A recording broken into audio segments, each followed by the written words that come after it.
What is up, guys? Today is a very, very important day because today marks the very first episode of the DualShock and Sense Podcast, your definitive place for all things PlayStation. That's right.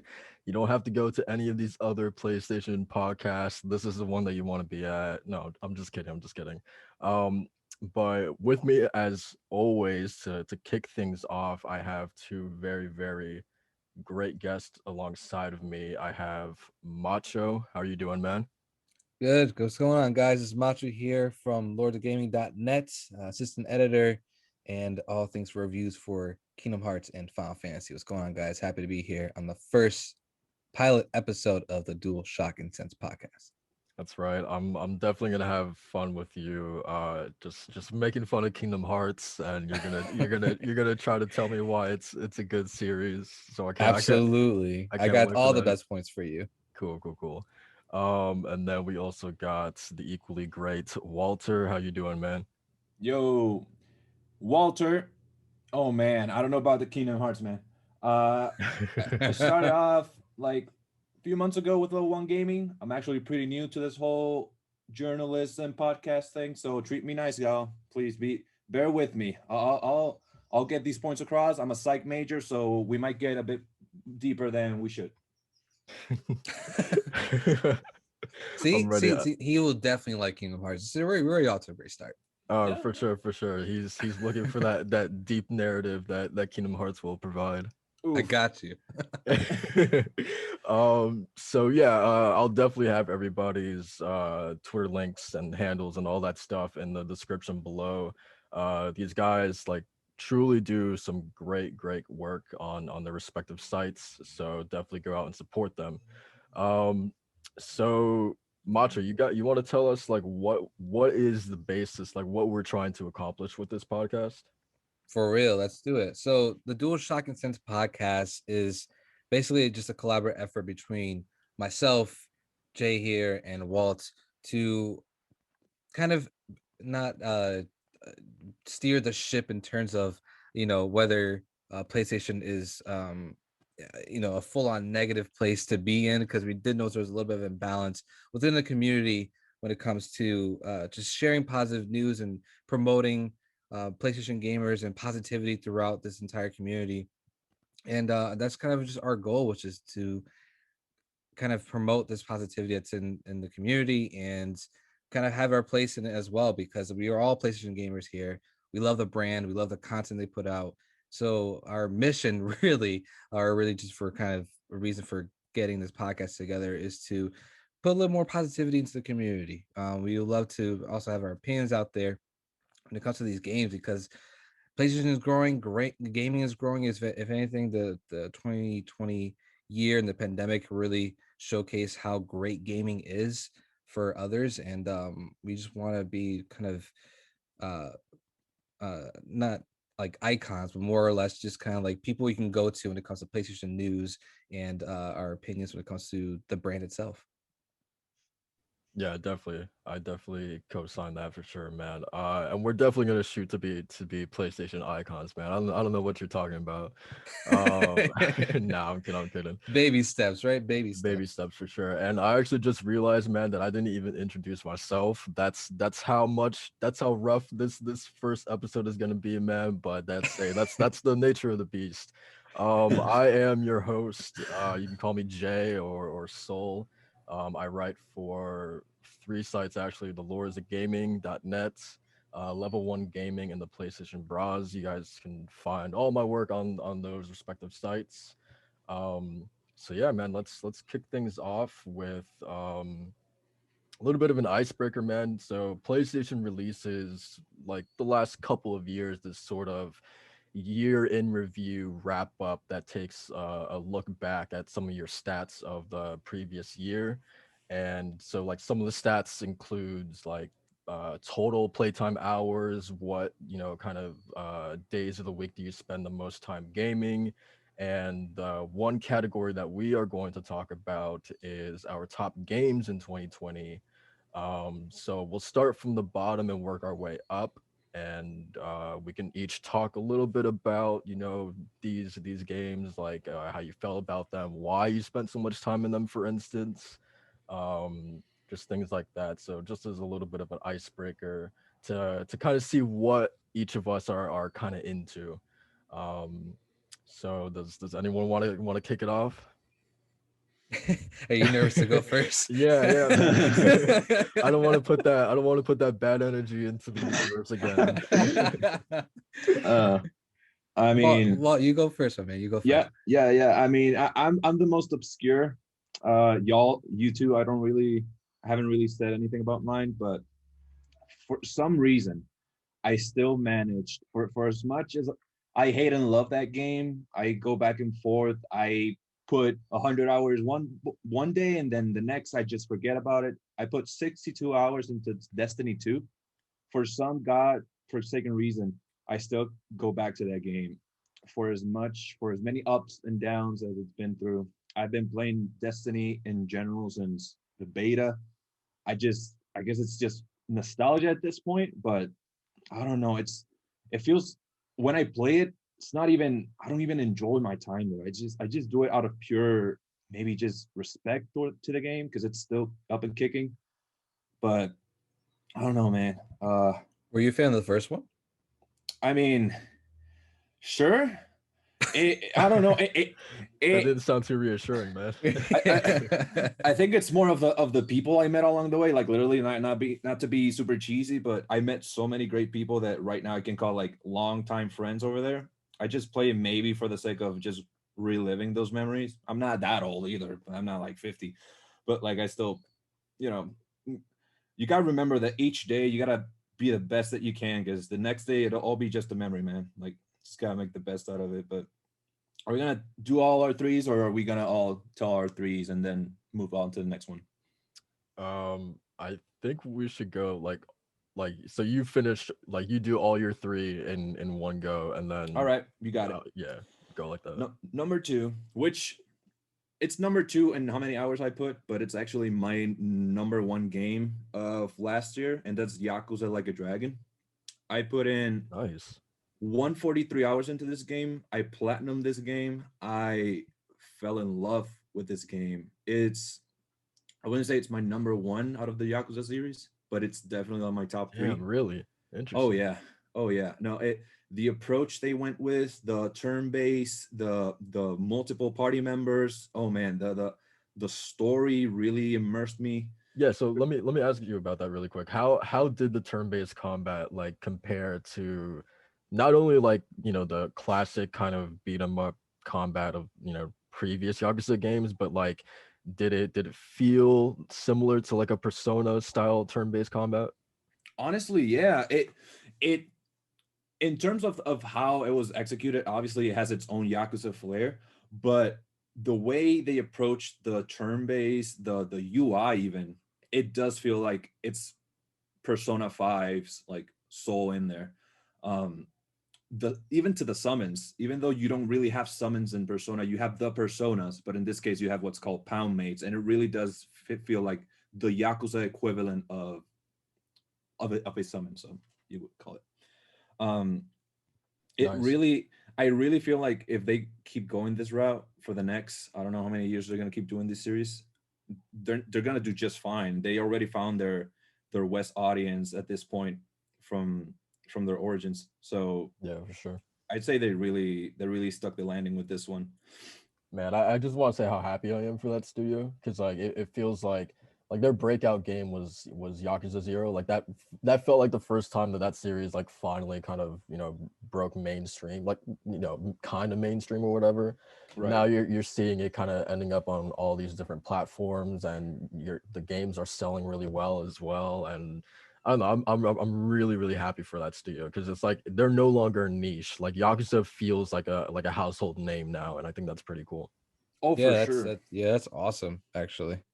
Because like I said, that studio kind of had like growing pains with, that had like like it's not cult, but more of its uh, one second, sorry about that. It had like its like group, like its hardcore fan base that just love those games, and now everybody's kind of experiencing them. I haven't really delve too deep into the Yakuza series, but I did play through Judgment, and that was excellent. Yeah, for sure. Yeah, I would say it has that refined Judgment flair with classic Yakuza elements. Just the biggest difference being the turn-based approach to combat. But honestly, I think I might be wrong, but I think RGG and Atlas are in the same building, so maybe they got inspiration from that, like from them directly. Yeah, I think that's right. But man, the game. I got to the point where I wanted to platinum it out of pure love for the game, but there's what trophy that just requires so much grinding. It got to the point of being a chore, but even by then, I loved the game. But I would definitely revisit it. I'm probably gonna do New Game Plus with it. And finally, to no surprise to me at least, because obviously it's still my favorite game of all time, probably. At number 1, I have Persona 5 Royal. Hell yeah, dude. Hell yeah, man! Like 201 hours to that game. It's by no means more than the first Persona 5 that I put hours in, because the first one I put like almost 300 hours in. But with this one, oh my god! Even though it's the content, it's the equivalent of a DLC, and a lot of people were complaining that you had to pay full price for this whole different, quote unquote, different game, new game, but in reality, it was just a definitive edition or whatever. I'll definitely comment on that later. Mm-hmm. And it really isn't. It really isn't. Like when you start this game, from the moment you start the game, you already see that, oh, this is a completely different story. Like maybe it's the same premise in a sense, but the story itself, it goes a whole different way. Yeah, it's amazing. That's something that like, so like I know that like some of the major changes don't get introduced until like towards the end game, I believe. But like even I'm only like in the second palace with Royal right now, and even there's like subtle changes and differences and like tweaks to the story that I'm noticing, like even as early that as I'm into it right now. So yeah, I mean, I agree, man. I love it just as much. No, for sure. And I think one of the biggest things, in terms graphically at least, you don't see much of a difference from the original Persona, but I think it's because it's been so long, at least for me, since I played the first Persona, that this one just felt the same. But the first Persona was made with the intention of it being on PS3 and PS4. This one's the first Persona 5 edition or whatever that's made with next gen, same next gen, but it's PS4 in the sense that PS3 was the first one in mind. So the graphics are better. It's a much more refined. They have a much more streamlined. I think it's much more accessible for people. There's much more tutorials that cover things that they didn't really cover in the first Persona, I think it was. But it's amazing, man. It's an amazing game. I want to play it again. Just talking about it, I want to play it again, because there's platinum it. I platinumed it, of course. But there's also what they call a Thieves' Den, which is an extra like achievement layer where you have to, let's say, like you have to romance everyone at least once during a playthrough, or you have to acquire every Valentine's Day gift that they give you. It's a whole different achievement system, which adds even more replayability to the game, which is amazing. But in total, that would be just 449 hours that I would not give away. They were incredibly spent throughout these 3 games. As much as I love Hate Destiny 2, it was a good time. I reconnected with some peeps. Nice. Yeah, that was my top 3 for 2020, and including my number 1 game. As much as I love Last of Us 2, for me it wasn't number 1, just for the reason that Yakuza gave me more of a game feel.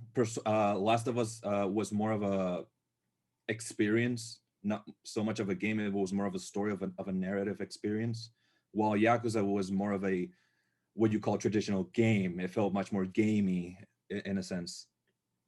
Oh man, I'm not gonna get into that with you right now. I'm not gonna do it. But we'll get there at some point. Yeah, for sure. All right, just FYI, I didn't come prepared to add up all my hours. I can't. I'm not gonna do simple math like that right now. So I'm incapable of doing that right now. You good? Um, all right, so yeah, I'll go next. This first one, I'm gonna breeze through it, man, for reasons that do not need to be disclosed at this current time. So first, my number three game is The Witcher 3 Wild Hunt. But 75 hours into it in 2020. That came out to like in total, I have like over 740 hours in The Witcher 3, I want to say. I guess just add that to the bank, man. I'll probably play that game for like another 100 hours. Again, I'm not gonna talk too much about it because like I'm a huge Witcher fan, and yeah. So number two, we got a game that I'm honestly so conflicted about. Like I have so many like I don't even know. Like I enjoyed this game, but at the same time, like I didn't like it, it was too like traditional like Ubisoft for me. Mm. Even with that said, I still platinumed it because it was like one of those games where like I could just turn off my brain, put something on in the background and just like mindlessly keep doing these checklist kind of things. Yeah, it's comfort Um, food. exactly. That's number two is Ghost of Tsushima. I got 142 hours into that game. Um, like I Let the said, I like blossoms flow, man. Let the blossoms Hey flow. man, I definitely did. I like there's like I love, the aesthetic of that world. Like it's absolutely gorgeous. Um I love, about midway, like half of that story. I love about half of that story. Like the first act was like not the most exciting to me, but then I want to say the mission of the Battle of Yarikawa, I think it's called, like when you actually become the Ghost of Tsushima and you slice off the leader's head for the first time, and you get the ghost stance for the first time as well, and you're scaring all these invaders, and they're like crawling on the floor and they're running, screaming. Like that mission is like kind of what like like a flip switched for me, where I was like, okay, like I'm in now. I'm convinced. Like I dig this game. Oh Um, man, it wasn't the like the very opening title cinematic That where the one, music that is one, swaying and like, yeah, oh man, it's so good. yeah, goosebumps every time when I see that, man. Yeah. For sure. Um, but yeah, I don't know. Like I said, and I love the combat too. The combat's really, really fun.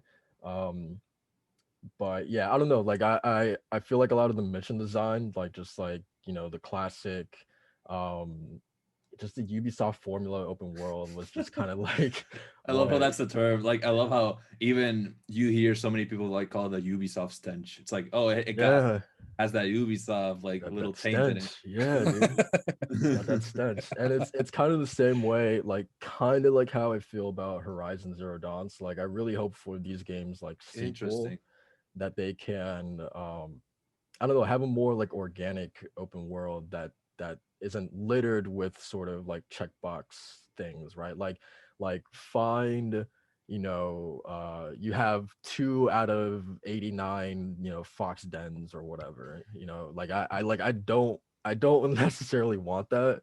Mhm. um but like some of them can be interesting, like for instance the shrines. Like I always had fun, like little tombs or platforming challenges like that will always be fun because like they always feel like there's a certain variety to each one of those, right? Like you're not necessarily doing or approaching them the same way like each and every time. Mhm. But for instance, like following the foxes, like I got tired of that after like the 10th Hmm. time. Get away, you fox!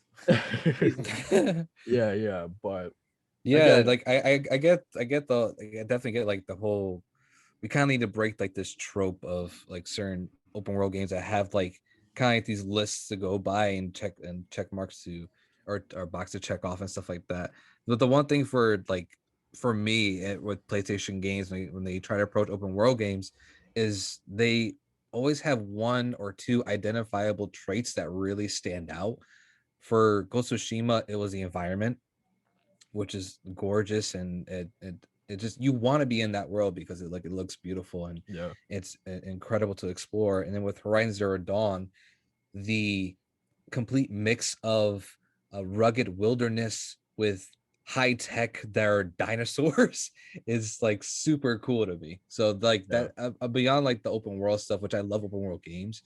When it comes to PlayStation open world games, they hit different because of one or two unique traits that I gravitate towards the most. Yeah, for sure. And like I can talk about Horizon all day because I feel like that game in terms of its story, I feel like that and lore, I feel like that game doesn't get the love that it deserves. Like that the I lore agree. and Yeah. reasoning as to why the world is the Oh, way lore's that it amazing. is It's amazing. incredible. Yeah. Glad we are on the same page on that one because I feel Oh, like I for was sure. alone for the longest No, time. like I feel like Horizon with the sense of collectibles and whatnot, it wasn't, at least if we're comparing with Ghost of Tsushima, I don't think it was as bad in terms of how many there were, but Yeah, for sure.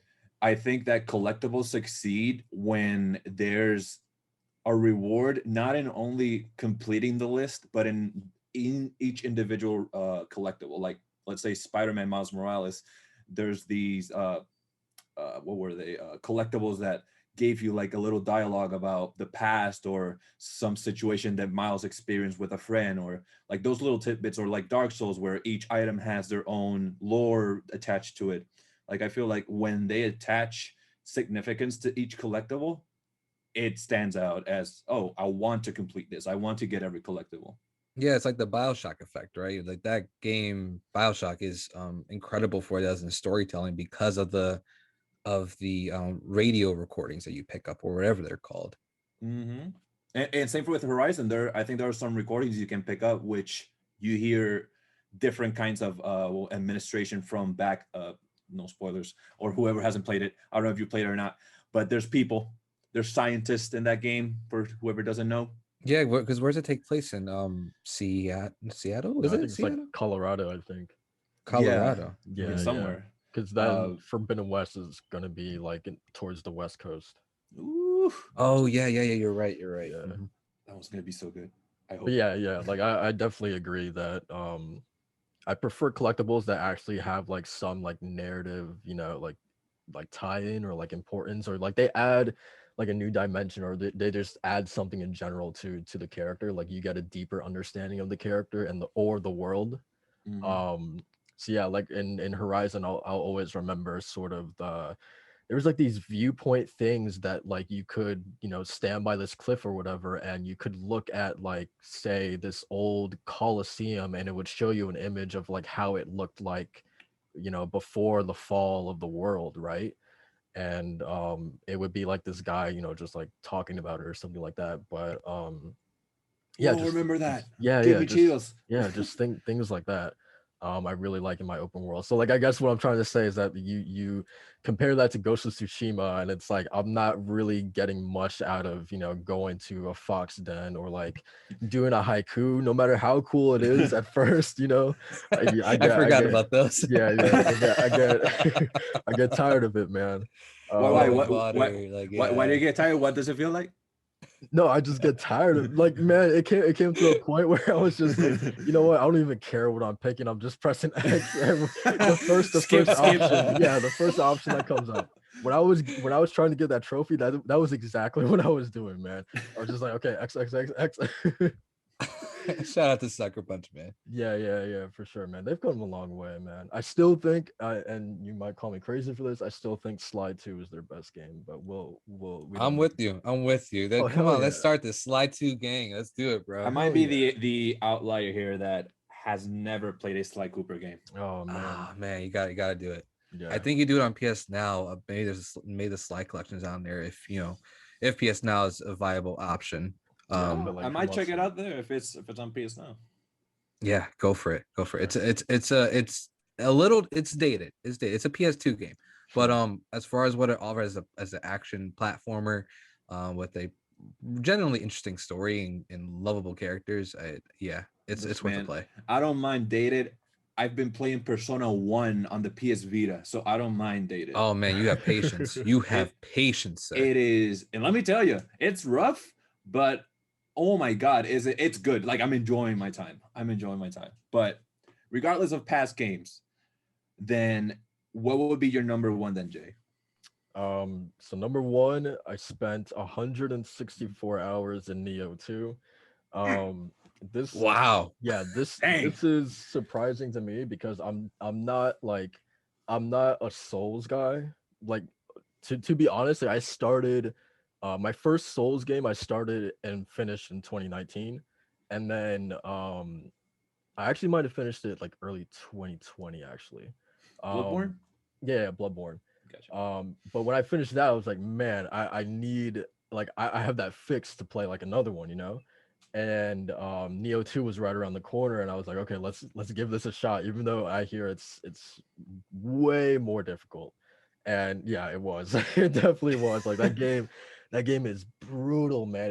It's probably like just off the top of my head, is probably the most difficult game I've had to play because in terms of its combat, there's just so many systems and so many things that you have to like um just know how to do and keep in mind, and so many things happening on screen and on the controller, and the enemies are so much more like mobile and aggressive. Like that game is just unrelenting, and I don't know, I tip my hat off to anyone who can actually like make it through a Neo game. um I was gonna ask you that because I played through Neo 1, and while I liked it, I didn't really feel the difficulty. I kind of just breezed like the later half of the game. I found really, like I think I found like one weapon. I think it was the spinning one with the chain on it. I And think I just stuck with that for like the last half of the game, and I kind of just breezed through it. yeah, I mean, I don't know, like I wouldn't be able to compare it to Neo 1, but Oh, you didn't play Neo 1? yeah, I played like the beta. Oh, okay. Yeah, and just from the beta alone, like it feels like very similar. Um, but again, Yeah, that's what I heard. yeah, I don't know, like it. I think with these games, as long as you just like you're patient and you don't try to just like blitz through everything and try to be fast about it, then I think generally you'll be fine. But yeah, I think I never got to finish Neo 2 because I think again I spent like 164 hours in it, and I think I maybe had like a handful of bosses left. But I think I don't know what game it was. It was probably Last of Us 2 maybe that came out and then just took like all my attention away. Nah. And then like when I came back to Neo 2, I because there's so many systems that you need to know. Yeah. So if you take like even a week off of that game, you just forget everything. What am I doing? Exactly. So like when I got back to it, I was like, oh my god, dude, I don't know how to play this game anymore. It makes sense that they're as hard as they are. Have you ever played Ninja Gaiden? Man, like back in the day, I played Ninja Gaiden 2. Yeah. Dude, that's the only Ninja Gaiden I've played, but I still remember to this day that it's still one of the most difficult games I've ever played, and it makes sense that Neo is maybe harder than, let's say, Bloodborne or I wouldn't say Sekiro. Yeah, it's harder than Sekiro. It has less leniency in how do you take care of yourself. Sekiro is much more. It takes its time, bashing you into the ground. Yeah, for sure. Which, if you haven't played it, you should try Sekiro. Yeah. I did after Neo 2, I actually tried Dark Souls 3, which I need to get back to. I will say about like Neo 2, like the thing that I love about, you know, my sort of brief experience with From Software games is like the level design. Like I love how interconnected and I don't know, like those levels just feel like you come to a point where you know them like the back of your hand, and like Neo 2, that level design just like it's non-existent. Like all these places are like ugly to me, like I don't want to be in them. They Oh, do that's a have, turn off. yeah, like they do have like the Dark Souls and Bloodborne like shortcuts, but like the places aren't nearly as interesting as, you know, the levels from Bloodborne, as like, you know, Central Yarnum or Cathedral Ward or places like that. It's nowhere near as interesting. Contrary, I mean, Yeah, that's a turn contrary off for to me.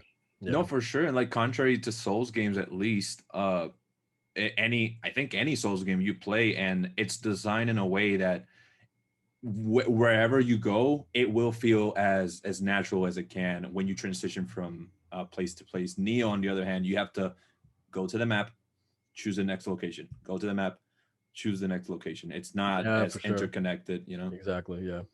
I will say I think I enjoy the combat more in Neo just because there's so much happening and there's a wide variety in terms of like what you can do, the weapon choice that you have. Like I felt like I never really and I don't know if this is a good or a bad thing, but I felt like I was never content with just sticking with one or two weapons. Like I was always trying like something new. Like I would for the longest time I had the switchglaive, like that's what I was using, but then there was a period where I was using the tonfas.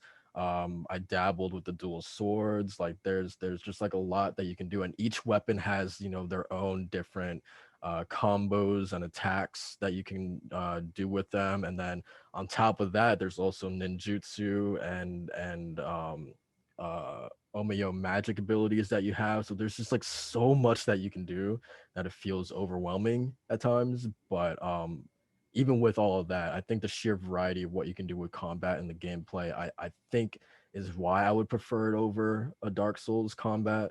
But basically every other category, I would prefer a Dark Souls game. Um, and yeah, that's my three. Really quick, just to run them down again. Witcher 3, 75 hours, Ghost of Tsushima, 142, and Neo 2, 164. Macho, what do you got? All right, let's do this. So, for people that follow me on Twitter or have just been following my work on lordsofgaming.net, you guys know I'm the RPG guy, or at least the JRPG guy. I love my Final Fantasies. I love Kingdom Hearts, Persona stuff.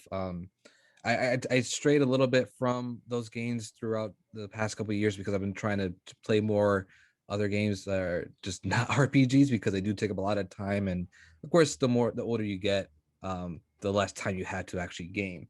So, but even then in 2020, when the pandemic hit, I was working from home. So I had a lot more time, which was great to hit the backlog. But of course, it didn't stop my ever need to play RPGs.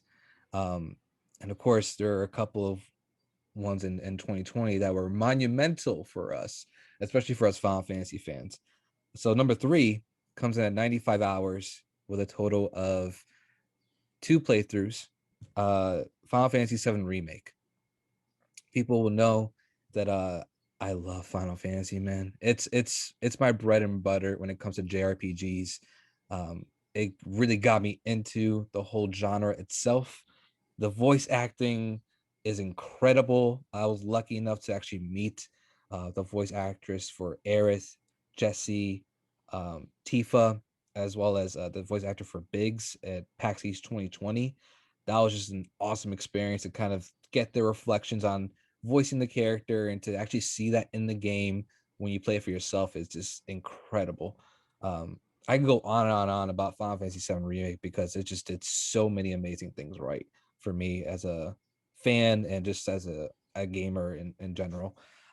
It really raised the quality for Final Fantasy. And I will say to this day, Final Fantasy VII Remake is the best writing and storytelling in a Final Fantasy to date, single player Final Fantasy.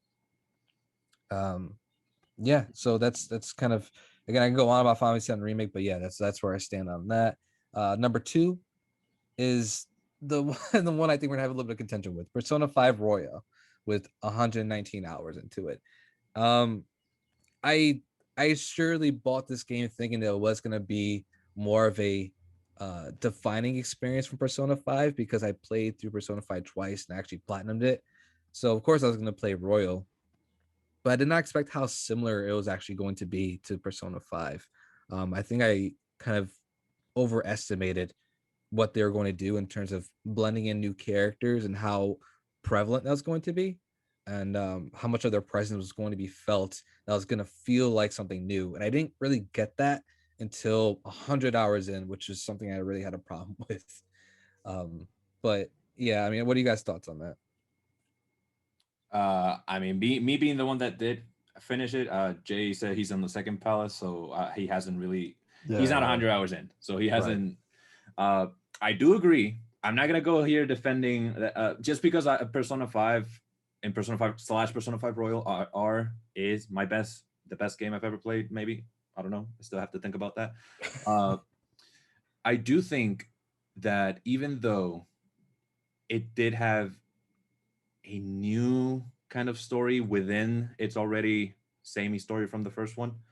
Um, I agree that you have to play it 100 hours or more in order to get that new taste of the fresh new characters or the fresh new endings or whatever. Um, I'm not gonna disagree that if you're disappointed, that's all in expectations. I do agree that a lot of people thought of it as the defining experience. I see it more as, I don't know if I should compare it this way, but I compare it more as to how Final Fantasy VII versus Final Fantasy VII Remake, how they're both completely different stories now. Because Remake, if anyone played Remake, Macho included, they noticed that the story is not going to be the same. It's gonna go a completely different route. Possibly, maybe it's the same, and they're just duping us. I don't know. But Persona 5 Royal did the exact same thing.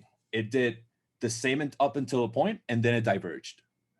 But yeah, that's you mentioned before too how like Persona 5 Royal really could have been more of an expansion than a full-on re-release. oh, for sure, for sure. Yeah, and that's where like it really started to annoy me. And I was messaging some of my friends that played through Royal, were like, yeah, it's a great experience. I'm like, it is, but it didn't have to be $60. Oh yeah, I feel I'm not gonna pretend like I know how much it cost to make Royal or if they even like remade the whole thing. Yeah, but true. but things like character portraits when they're in dialogue, a lot of that changed. A lot of the boss battles, every single boss battle got an extra phase to add it to them. Like there's a lot of things that add up to it that I don't know if a single expansion would have been enough. It would have changed the game completely, I feel like, because Persona 5, I mean, now with what's Scramble, that's going to be the direct sequel to Persona 5 Vanilla. So I feel like Royal just was its own thing and more of a better entry for those that didn't get to play Vanilla, maybe. Yeah, that's so weird that it just feels like Royal is just like ignored. Yeah, I mean, honestly, yeah, I feel like it was just, it's the kind of story that maybe they wanted to tell at the beginning but didn't get to. Uh, Maybe. I wouldn't know why, but I I don't know. like. Alice is really weird when it comes to re-releasing their games or making sequels Oh, to for them, sure. because especially with like they had Persona 4 and then Persona 4 Gold, and then they had the anime, which was just Persona 4 and then Persona 4 Gold in the animation. And who knows where they're gonna go from there. And then they had Persona 3, Persona 3 Portable, Persona 3 FEs, Persona. It had like 3 Persona 3s. Yeah. I do. Yeah, I understand that they have an odd way of releasing the same game in different versions, but I would say I don't put Persona 5 and Royal in the same category because I judge them by the end, and each ending is completely different from the other, and it feels like it's not even the same world. It's like an alternate universe, just how Remake felt. Yeah, I will say that definitely that later like third of the game, it made it worth going through the rest of it, even if I was just breezing through cutscenes I've seen again. Oh, for sure, for like the third or fourth time. So I hate to cut in the middle of this conversation, but we have some breaking news. I don't know if you guys saw. What's up? Ratchet and Clank Rift Apart will arrive on PS5 June 11th, 2021.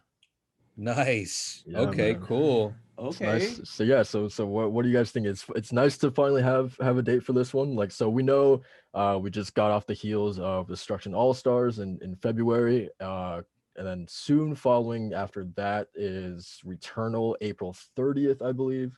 And then now we know right after that is Ratchet and Clank Rift Apart. So what are you guys thinking immediately? This is, I mean, I'm looking on Twitter right now, and they actually have a digital deluxe edition you could go and pre-order that comes with some early unlock bonuses like an armor and a weapon. Yeah. And then also comes a digital soundtrack and digital art book. So go and check that out on the PlayStation Store.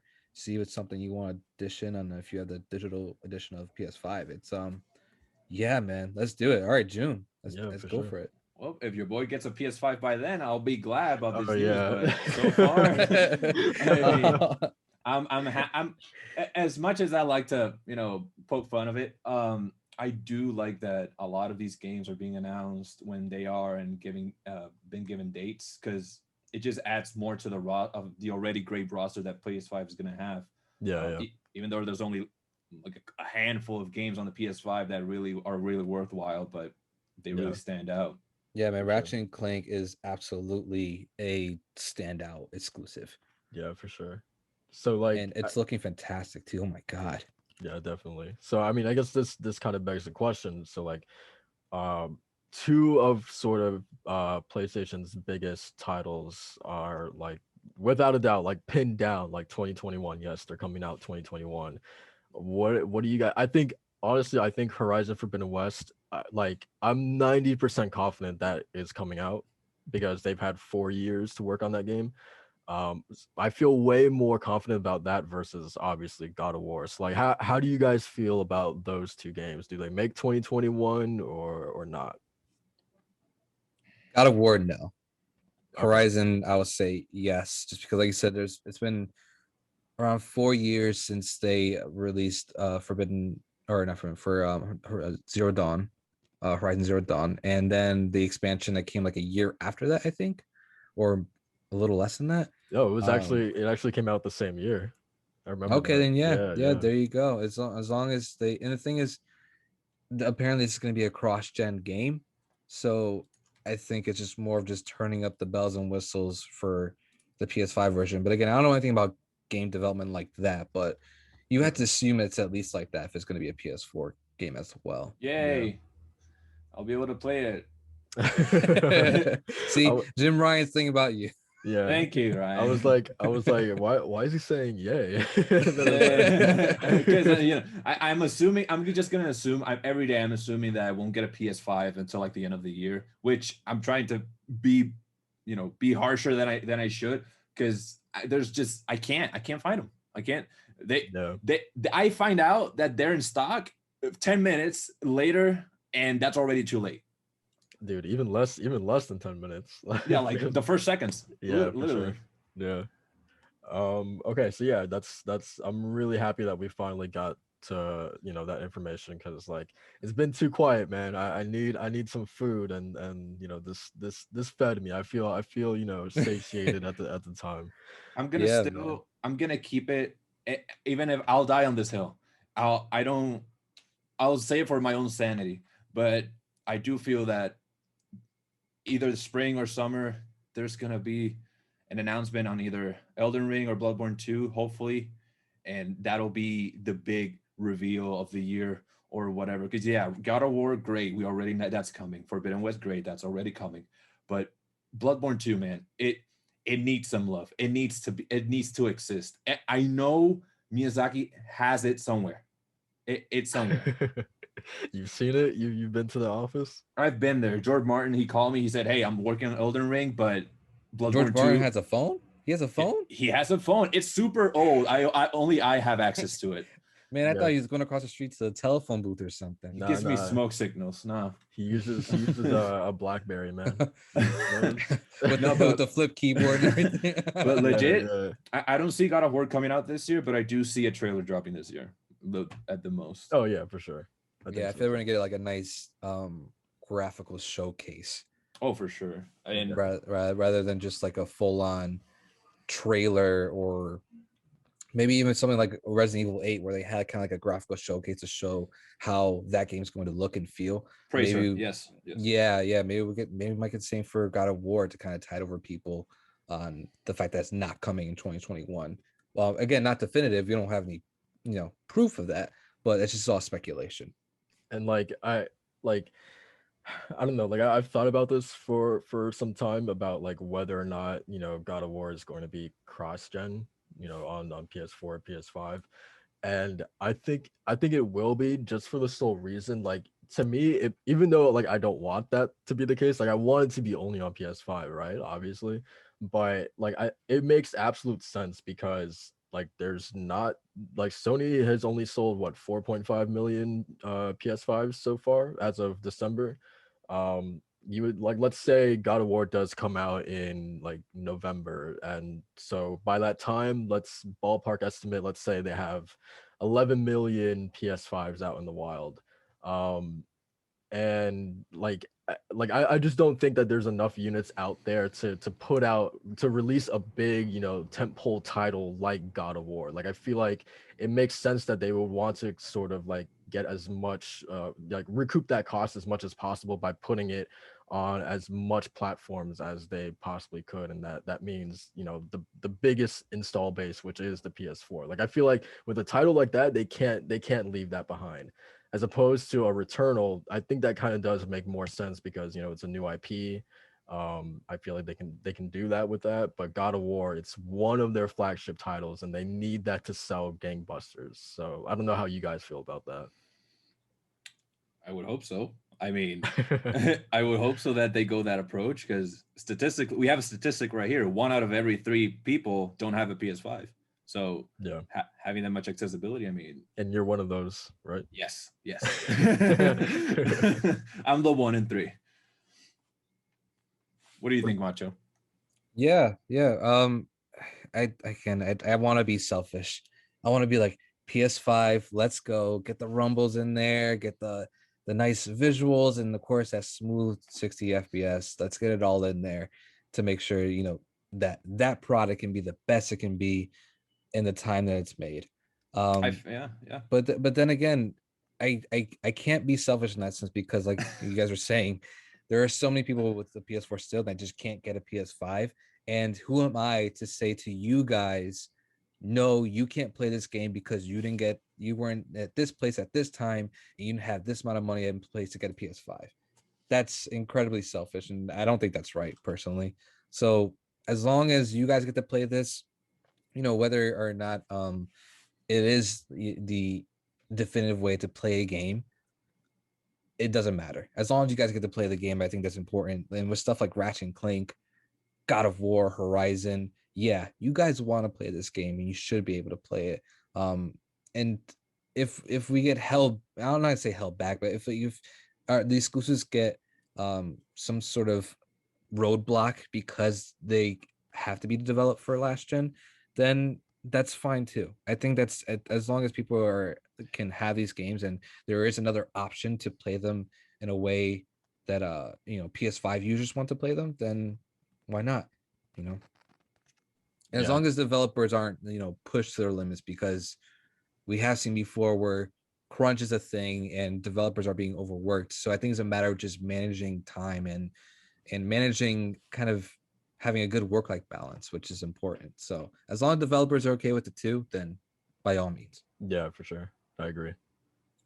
But I'll go back to just a topic before, just to finish off my top 3 games. Final Fantasy 14, The Realm Reborn. I put 162 hours into that game. Somehow, I stopped playing like in August.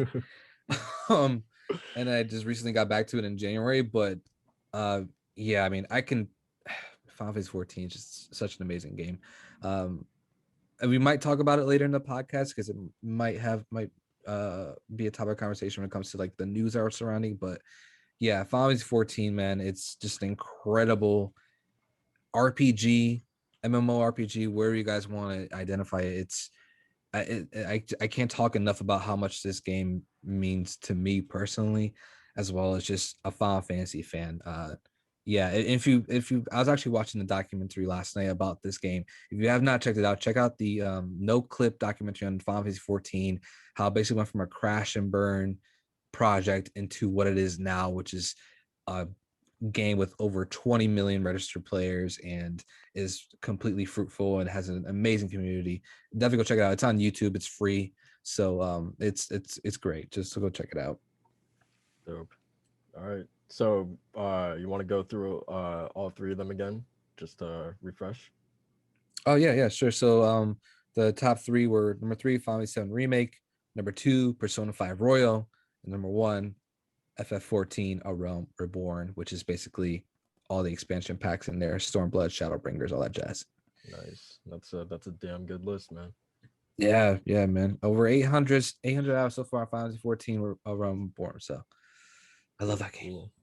All right, so I'm gonna leave this up to my my panelists. Do you guys want to talk about the Last of Us HBO castings first, or or Macho, do you want to talk about this Destruction All-Stars business? Let's leave the destructive news for the end. Let's talk about something really great here, which is the Last of Us casting for Right, HBO. for It's sure. holy crap, dude. Okay. So yesterday, almost like last night, I feel like, right? Yeah, it was Um like around midnight-ish, 11 y- o'clock, I want to say. yeah. So like the second one caught me totally off guard. So okay, just in case anybody doesn't know, which I don't know how you would not know at this point. Um HBO, or I don't even think it was HBO, but it was announced that first Bella Ramsey, who is from of Game of Thrones fame, who plays Lyanna Mormont, I believe. Yep. Yeah, Yeah, yeah. she has been cast to play Ellie in the upcoming HBO adaptation of The Last of Us. Um, Yes, sir. that was like That a was the Birdman. bombshell. That's the Birdman hands right Yeah, there. I heard it. I heard it through his through his microphone, man. So that was a bombshell within itself, and I was like, okay, that's awesome. I love that. That's great. And then I got like another like gut punch that I was not expecting, because I was like, there's no way they're gonna feed us twice in one day, right? They're gonna announce this like a week down the line, or they probably haven't even found their Joel yet or whatever. Psych. Then then come to find out, like maybe a couple hours later, Neil and everyone else, they're like, you know what? Yeah, let's give them a little something. They decide to drop. You know what? Pedro Pascal is going to play Joel in The Last of Us. And again, Guys, what are your thoughts about this? Pedro Pascal is officially the old disgruntled dad of TV shows. oh yeah, Yeah, for sure.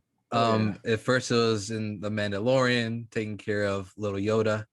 And now it's gonna be Ellie, which is, to me, like, when I heard this, I was stunned, because we all had our guesses, right? Hugh Jackman, or the same guy from Game of Thrones who plays Jamie Lannister. I forgot his Yeah. name. There's a bunch of Nikolaj people something. yeah, Nikolaj, can't think of the last name. Coster But something. Coster Waldo. Yeah. right. So like we had our guesses on that, and like Pedro Pascal was one I was not expecting, but couldn't be any more perfect in my mind.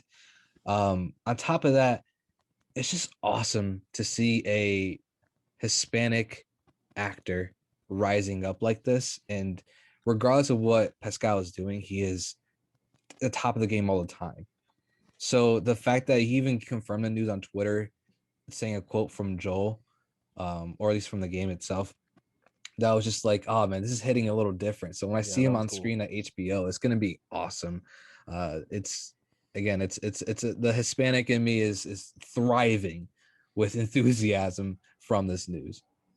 Yeah, for I mean, sure. I share the same sentiment. Like, and he's another Game of Thrones cast member. He was Oberyn Martell, which whoever watched Game of Thrones, he didn't. Yeah, you're right. Yeah. he he didn't.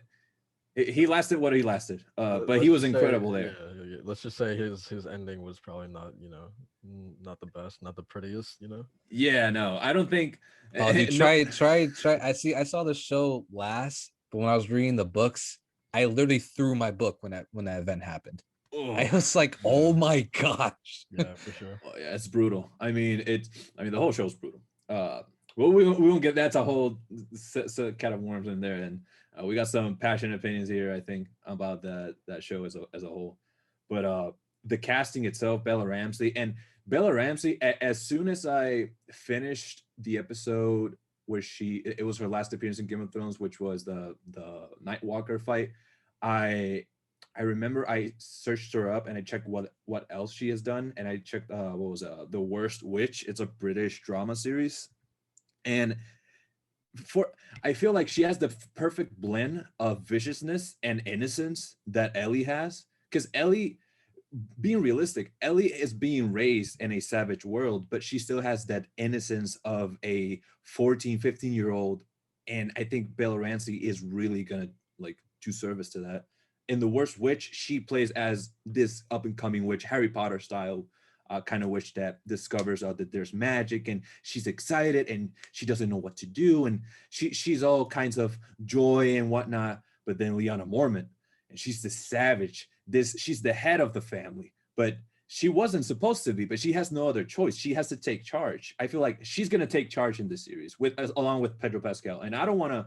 I mean, I assume there's like a million predictions with the rest of the casting for the last. I don't know if they're adapting the game verbatim or if they're doing a different kind of story. I'm not sure on that front, but they're already doing the right calls, I think. Yeah, if anything, the thing is when it comes to Neil Druckmann and his choices when it comes to story, anybody can debate that. But when it comes to when it comes I agree. when it comes to character chemistry, he's unmatched. Oh yeah. So the fact that he more than likely had a say in this, as well as a person who worked on Chernobyl, Craig Mazin. I think that alone, you guys know what they're talking about. That alone like gives me the utmost confidence that not only that Neil is like heavily involved with this, but the fact that Craig Mazin, the guy responsible for Chernobyl, is also in this. It's like I'm reassured. Like I know this is gonna be good. Like that's all that I need to know. Yeah, if not for nothing, at least the characters will be memorable and the writing's gonna be there. Yeah. For sure. It by no means it's gonna be a happy story, but it will be incredible.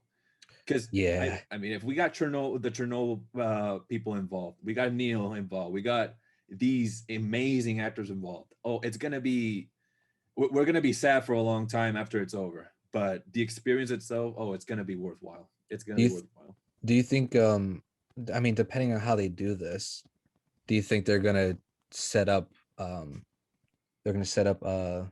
Ramsey to be someone in The Last of Us 2 as Ellie to kind of follow that storyline?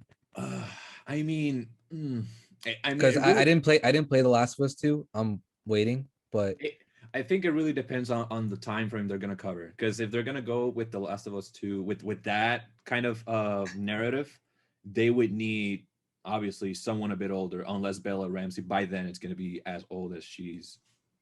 I don't know how long it's gonna be. Yeah. I think she's 17 now. Yeah, I think she would need to like age up. Like because she doesn't look old. She still looks pretty young. She looks perfect for Ellie, but thinking as not trying to be like, oh, she looks like, no, like thinking as like director or cast, that casting, you need someone that portrays and already someone that's seen some shit. You know what I mean?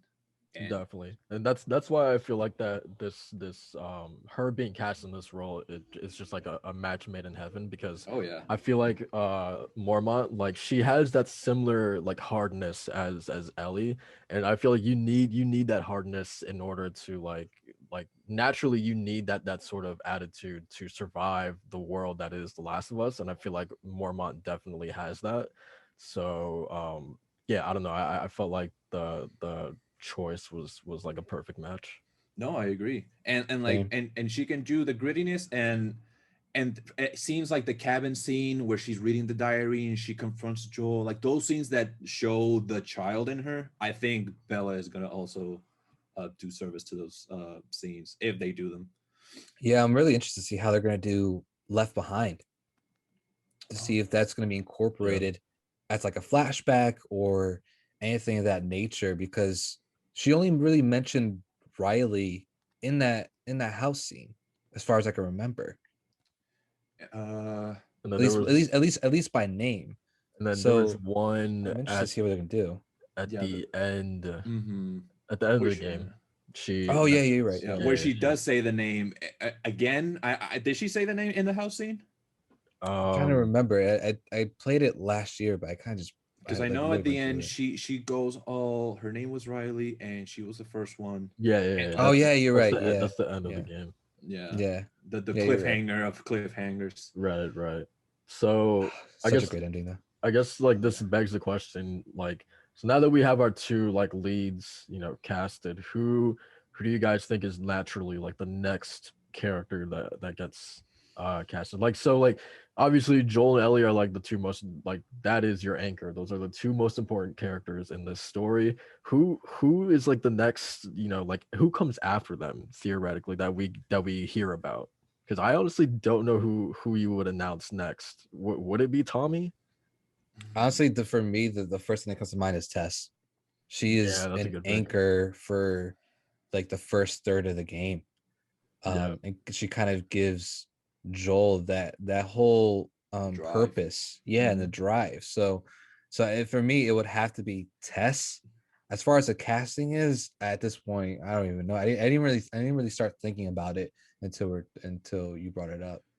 I do Yeah. feel like they should not they should. I think they would do maybe the villain or the main organization, which in this case would be the Fireflies, the head of the Fireflies, which was Marlene.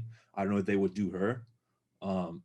Marlene gives me Nadine Ross vibes from Uncharted. Yeah, for sure. I don't know who they would do for her. You know I what I don't know. thought? No, but that would be more Daydream. I thought of what's her name? She played she was in Game of Thrones. She was Daenerys's right hand. Oh yeah, she was also in Fast and Furious. Yeah, her. I feel like she would be a cool pick for her, but no, I don't know. I feel like a villain, honestly. I instantly thought of David the cannibal. God, that would be the worst. Like, could you imagine that if they're like, "Hey, so we just announced Joel and Ellie. Our next big announcement is that guy that you guys all universally hate." It's like, He's awful, awful. He was played by Nolan North. It was right. That was a twist, man. When you saw the credits rolling, you're like, Nolan North played Right? yeah, David? dude. Yeah, he's got surprising range, man. He also plays one of Thor's sons in God of War. Yeah. Oh, which one? Which one was it? Magni or the other one? I don't know which one it was. Oh, I think it's like the fatter one who has like the red beard. Gotcha. Oh, interesting. I mean, you Yeah. see, he doesn't exclusively play witty smartasses. He also plays other people because he played Iron Man and Marvel Avengers and Desmond from Assassin's Creed and Desmond. Yep. Oh, Assassin's Creed. We eventually gotta have a PlayStation podcast just talking about Nolan North. This man did his work. I feel like there's gonna be an episode where it's all Assassin's Creed because I do feel it and I do feel the energy of there's a lot of things that have to be said. I feel like about that whole series as a whole. Man, I agree. Save that for another day, man. Yeah. All right, so I think we've pretty much said that like everything that we want to say about this. But generally speaking, I think we can all agree that we like these choices, right? Oh yeah. I can't wait. I want to see it now. I want to watch it. I want to watch the show now. Like, just give me surprise guest all around. Okay, so I don't know how much time we want to spend on this. I don't think it has to be too long, but like really quickly, Macho, let's talk about a little bit about this Destruction Allstars, man. You reviewed the game for Lords of Gaming, and what did you end up giving it? I gave it a solid 6 out of 10. A solid 6. I don't want this to feel like it's an interrogation or anything like that, but man, you play good cop, bad cop. Is that how it's gonna be? No. Oh, I'm certainly look. Destruction Allstars is the last game I'm gonna go to bat for. But no, I just want to get just give me your thoughts. Like, how do you feel about the game? Yeah, so this one after that state of play they had before the release, I was excited for it. But the thing was, when it came to actually playing the game, the first thing you notice is how colorful and polished it is, and how just like the gameplay mechanics just kind of all work together. But when it came to it, man, there's not a fun bone on that game. I couldn't find that arithmetic gameplay hook that you want to find in these kind of games. So while everything was polished and it was all pretty bow on top of it, when I opened the gift, I was just like, I can take this back. Can I get my refund? But I mean, again, but that's not to say that it's a bad game. It's a fun game. You can find some sort of fun of it, but I feel like you could see everything in the first couple of hours, and the progression system is just what is it? It ain't it, Chief. Yeah, that's Exactly. It's so lacking. And that's on top my of that, the single player missions, there's one that's actually locked behind a paywall. So this game went from being a $70 retail price for it's supposed to launch on the PS5 console launch to being what seems like now a free to play service game. And you actually, from when I actually reviewed the game, I was looking to see if you could buy it on PlayStation Store, Amazon, Best Buy, Walmart. You can't buy this game physically. You can't even buy it digitally. So if you want to try this game out, get a subscription to PS Plus, play it, and then do your thing, and you'll have PS Plus for a year or 3 months or however much you want to pay, just to try it out. But as far as like when I played it and reviewed it, it's not it, man. I played it, reviewed it, deleted it. That's it. damn. All right, so like this game, man, Destruction Allstars. So you got some beef too. Actually, look, here's the thing. This is the I actually don't play a lot of like multiplayer games, like, to be honest. This is a game that like I will play like I have like I think like 5 or 6 hours in total. So like I am actually like playing it consistently. So I'll hop in for like every day, like maybe like a handful of matches, and then I'm on to something else. It's just one of those games where I'm just like, okay, I have some time before work or whatever. Okay, let me get in like a few matches or whatever. I actually am having fun with just it's just dumb mindless fun of like ramming into cars. Like, I do find that fun, but I will totally agree about the progression. Like, there is absolutely nothing to work towards. Like, I think the sheer concept of having XP, like, is so meaningless in this game, because it's not like you're gaining XP to like unlock new cars or new abilities or even new characters or something like that, right? Like, like the there's essentially no progression. The only reason why you're getting XP is to unlock like new skins, and they're not even like new outfits necessarily. It's just like different color shades for existing outfits Different and for your palettes. car. Yeah, palettes. Yeah, that's what I Um, was saying in my review. It's just shallow. yeah, for sure. So like I will Dang. definitely agree with, like, the progression is like virtually non-existent for this game.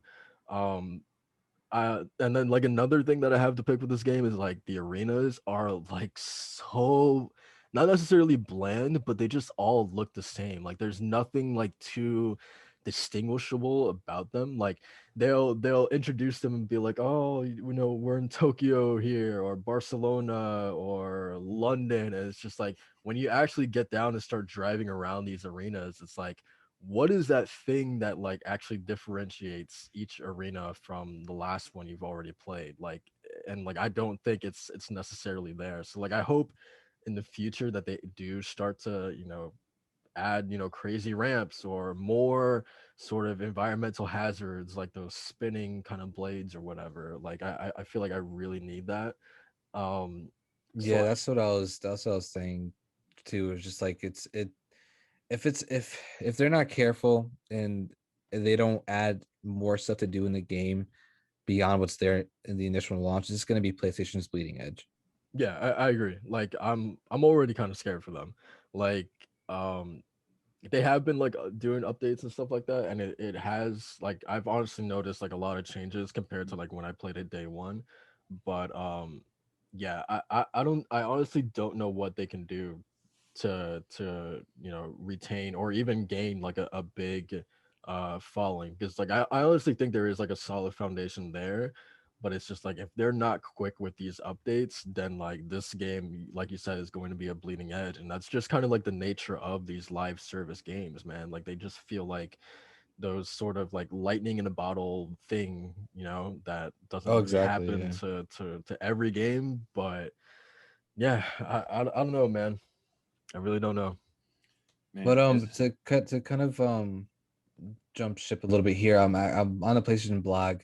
about the Ratchet Clank stuff. We didn't actually get into this, but we were just talking about how they're making games accessible to PS4. Unfortunately, from reading on this blog, Ratchet Clank Rift Apart is exclusive for PlayStation 5 consoles. But that gives me more drive to get a PS5 now. You see? Yeah, Yeah, for sure. and it's actually gonna retail for $70. Yep. Yeah. So PlayStation is really going ahead with this $70 per game. And man, it was only a matter of time, I feel like.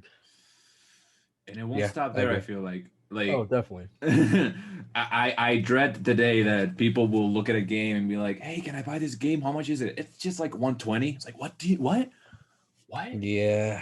I mean, at this point, I'm paying every like 6 or 7 months to play Final Fantasy 14. I'm paying like, $80 for 6 or 7 months. But you're getting your worth. You're enjoying the game. You're getting that content. And Walker was announced. Like, there's a lot of stuff that game keeps adding, contrary to many live service games. And from what I'm hearing from you guys about Destruction Allstars, personally, as someone that's only seen footage and has read reviews and just has seen and heard it, I really thought this was going to be just Twisted Metal, but with added layers to it. But it's not sounding like that. It's sounding way more bland. It ain't it. It seems like. Oh, absolutely. Yeah. It's like, I mean, come on. When we have our foods, we all know we love a little flavor in our foods, right? Destruction All-Stars is the bland chicken of live service. Is that pollo soso? It's dry. You don't want it. Man, don't do I say, it if like you that. want a little taste, just to see if you might like it or not. But who knows? Don't do them like that, man. I feel like I feel like that's why they went with the PS Plus approach of having it as a free monthly game. Because nobody was gonna pay $70 for this. No, God, I mean they were, but they were gonna be disappointed. I could tell you, I definitely wasn't. The only reason, like I don't, like how I told you guys that I don't play multiplayer games. I haven't had PS Plus in probably a year, but I specifically got it for Destruction Allstars. Yep, and then I was like, oh, wait a second. PS Plus is actually kind of cool. I get to download all of these. I went to the PS Plus collection, downloaded Resident Evil 7. You have that. Shadow of the Tomb Raider from last month. I was like, you know what? This is actually pretty cool. I was in the same boat. Yeah. It is. Like, look at all this candy. It's a great subscription. Don't get me wrong. Like it has its worth and what you're paying for it. Like all the monthly games now, I assume there's going to be 3 games every month or so. They said they were going to do 1 month. They were going to do a game, and then the other they weren't for PS5 or something like that. But in terms of subscription, I feel like it's the greatest decision they made because of the general consensus. It's not a terrible game from what I'm hearing, but it is not the game that it may be marketed to be. I don't know. I really thought it was going to be a mix with like Twisted Metal and Rocket League in a way, something like that, but nah. Yeah, it just lacks a lot of just kind of what makes these titles really fun.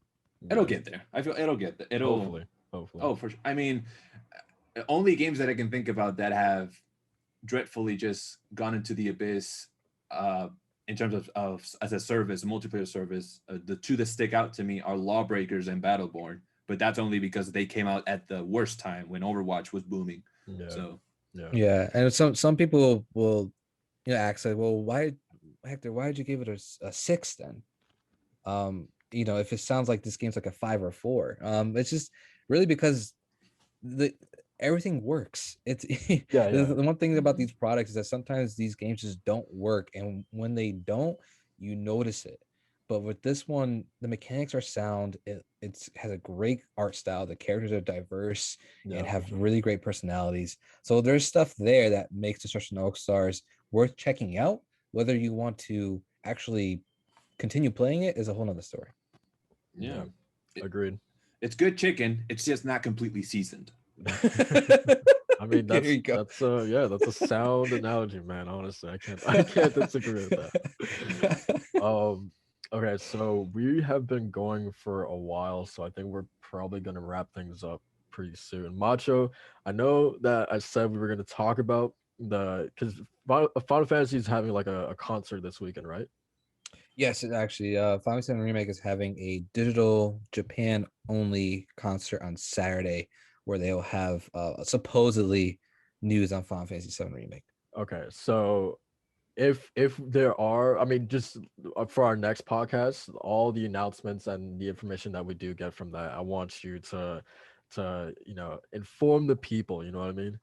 Absolutely, I will. Yeah, I follow a couple people on Twitter that do actual Japan or Japanese to English translations. Cool. So I'll be able to jot all those notes down. We could definitely divulge in that next podcast. For sure. So to close out this first inaugural episode of the DualShock and Sense podcast, I want to go by everyone and just tell the people, what games have you guys been playing?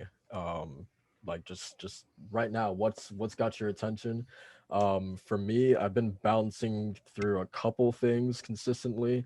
So Destruction Allstars is one of them. Just like I get a match in there every now and then. Won't get too much deeper into that since we already talked about it. But that's definitely one of them. Shadow of the Tomb Raider, I'm playing a little bit of. I actually really dig it. Um, they're like, compared to Uncharted, like I like, don't get me wrong, I love Uncharted, but I also love how different Tomb Raider is, because it feels, I don't mean this in like a derivative way, but it feels more gamey. Like there's a lot more, there's skill points and upgrades and new outfits that you can unlock, and just things like that. It feels like there's more going on. It's a Yep. little bit more open world. Like there's optional tombs and crypts that you can go off the beaten path, explore to find. So like there's a lot more happening in Tomb Raider in terms of like gameplay and exploration, but I could not give a flying F about any of these characters or the story. That's probably because I jumped into the third game in the trilogy, but like, I don't know, at the same time, I don't care about Jonah. Like, Laura is okay. The villain just seems like a classic, sort of whatever, villain. The plot is typical, like, end of the world, kind of stuff. So like, it's all right. I love the stealth though. It's really cool how like she gets to like blend into like bushes on the wall, or she's like covered in mud and stuff like that. Like, I don't know. I think there's a lot of interesting stuff that's going on. Um, and then lastly, the game that has been sort of like the definition of my 2021 is Hitman, dude. This is my first time playing this new trilogy of Hitman games, and I've been absolutely obsessed with it. I have like 85 hours in Hitman 3 already, which is nuts. Um, Oh, you reviewed it too, right? yeah, for the PlayStation Bros, I did. Um, and so like I finished Hitman 3, and like shows you how much I love it. I finished Hitman 3, have played each of the missions several times to like try to find like all the different opportunities and ways to kill my targets. And then I immediately went back and bought Hitman 1 that's accessible through Hitman 3. So now I'm going through Hitman 1 and playing those levels, and it's just like, Wow. I'm absolutely in love with this game, and I can't wait to get into Hitman 2. And it's just like, man, dude, IO Interactive is so underrated, man. These games are just like, in terms of level design, it is absolutely insane what they are doing within these settings. Just the amount of possibility, the freedom that you have to sort of just like, they plop you into this large setting with um almost feels like a labyrinth, like a maze, and they just plop you right in the center of it, and they're like, go figure it out. You have two targets, go find out a way to take them down. You don't necessarily have to follow the linear way to kill them. You can just, make use of all the tools at your disposal, all the opportunities, the people that are in the crowd, all the disguises and whatnot, and just kind of piece together your own way of trying to eliminate them. And it's just so much fun, figuring that stuff out on the fly. And yeah, 85 hours into Hitman, and I don't see myself stopping anytime soon until probably Returnal. So So yeah, does that that's Does that give you hope for James Bond then, of how they're approaching this? Man, I do not care about James Bond at all. I don't think I've ever watched a James Bond movie, but I will play it solely on the fact that it's IO Interactive making it. Exactly. Yeah, that's what I not like the type, like the actual story of it, just how you're playing Shadow of the Tomb Raider and enjoying it. Yeah. Like just that approach of how, oh, the level design, I bet it's gonna be great because it's the same kind Definitely. of approach with an assassin or agent, whatever. Yeah, for sure. Yeah, so yeah, purely off that basis, I'll definitely give it a shot. But yeah, man, IO Interactive, they're nuts, man. That's what's up, man. So yeah, what have you guys been playing? Let Walt go next here. Let's see. What have I been playing? I've been changing here and there from each console, but on PlayStation exclusively, I've been playing. What I've been playing? 13 Sentinels, Aegis Rim. I've been playing. Oh, I need to play that. It's a solid. How is that, man? It's a solid. What do we call it? RPG? No, it's not an RPG. It's a side-scrolling action strategy game, a visual novel. I don't know what we'll categorize it. I hear it's like a mix of like those things. It is. It's an incredible. It's 13 perspectives, 13 different stories that intertwine. It's great. It's Atlas. They're doing fantastic. I've been jumping between that. I recently started Catherine Full Body. Great choice. Never played it. I feel like this is the best way to start it. Have fun with that one, man. That was one of my favorites on PS3. What else have I been playing? I just finished American McGee's Alice on the Game Pass. My man's playing the classics. I know this is PlayStation and all, but I just gotta say for a moment, American McGee's Alice. It's rough. It is rough, but there's a solid platformer in there, action platformer in there. You see, this is great. and I just started Alice Madness Returns with that's also great. And the one that I've been playing the most are East Origins on the Switch and on the PlayStation. For as much I agree that Jay made an article that he did say how Assassin's Creed has lost its essence in a way, and I do agree that this is not an Assassin's Creed game per se, but it is a fantastic action game. And I'm playing Assassin's Creed Valhalla, and I'm having a blast just treating it as this glorified Viking opera. It is fantastic. I'm having a ton of fun upgrading my skills, exploring the world. It's a beautiful, for as much shit that Ubisoft gets, they make beautiful worlds. I love the setting.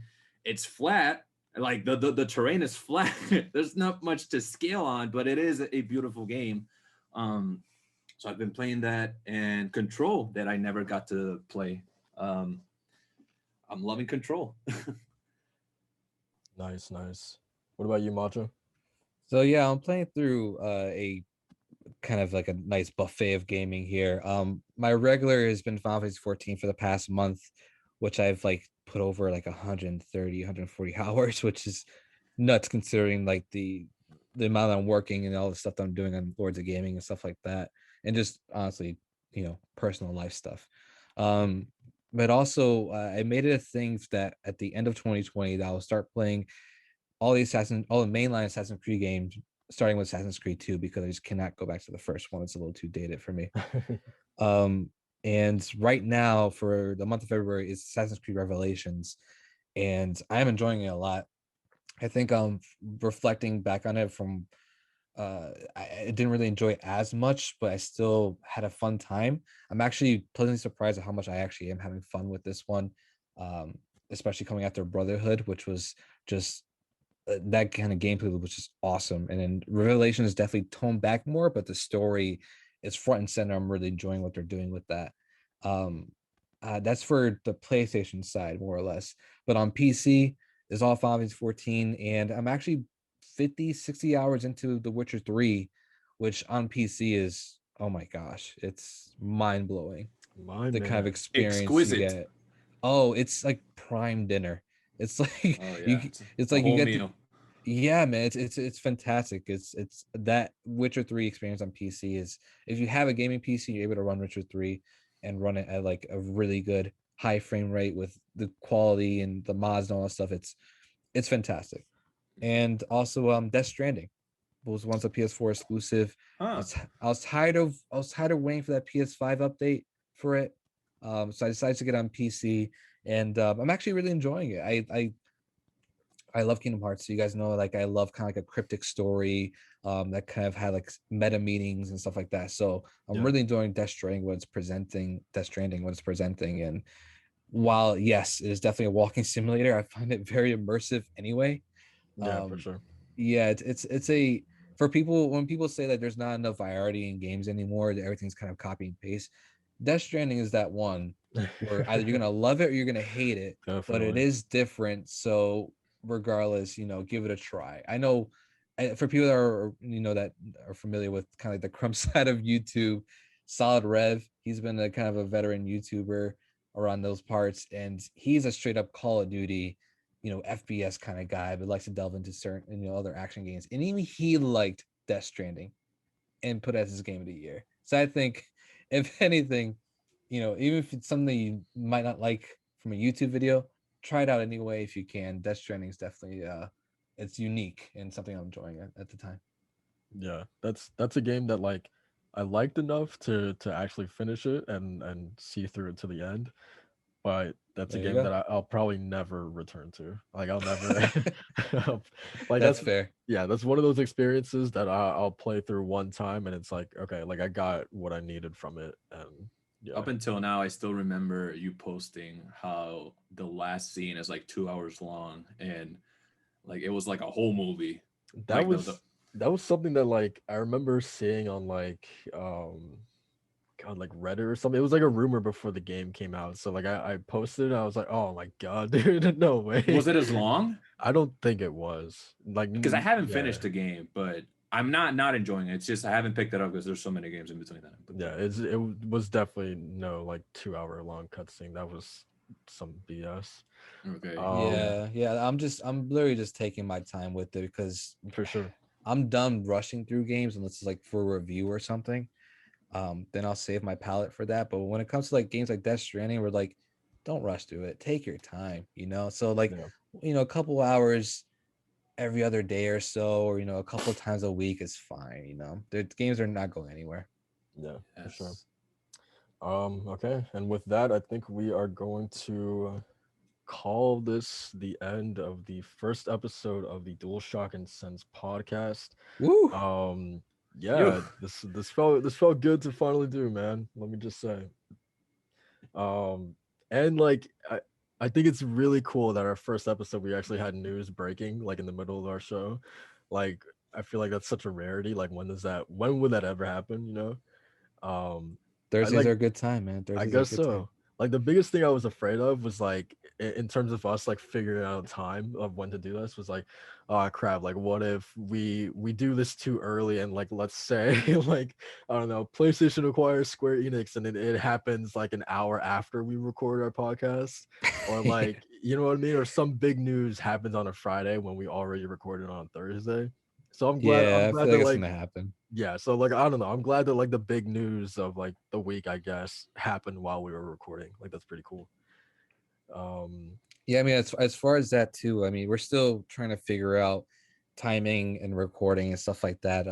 Obviously, we would like to go into live streaming the podcast, but we're still trying to kind of figure out all of like the mechanics that gonna go into all this. We're all pretty fresh and new to OBS and live streaming and all this stuff. So bear with us. We're trying to get it all figured out in a timely manner. And but as for right now, yeah, just enjoy the recordings that will be posted up onto your YouTube channel, right, Saul? yeah, that's for sure. I'll get it Okay. up there hopefully later today. And like I said, I'll put down everyone's handles where you can find these guys on Twitter. Please give these guys a follow, man. Check out their work. Um Yeah, at the yeah, same time, follow our the Twitter, the podcast Twitter at Shock and Sense. So Shock and Sense. yeah, for sure.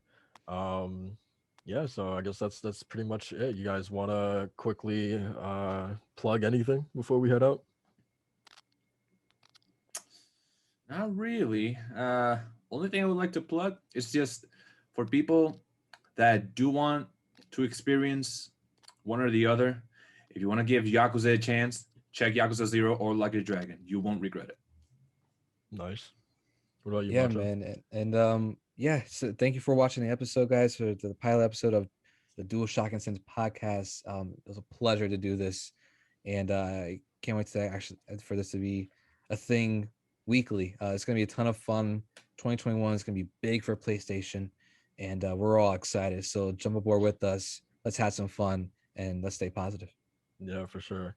I didn't think of an outro for this for the podcast, so like, um, I'm just gonna say, I'm just gonna It's wing all it. work in progress. Yeah, for sure. I think that proves our point of this being, just a work in progress, man. But hey, that's how it's gonna be. So yeah, for the DualShock and Sense podcast, man, we are signing out. Peace. Peace. See ya.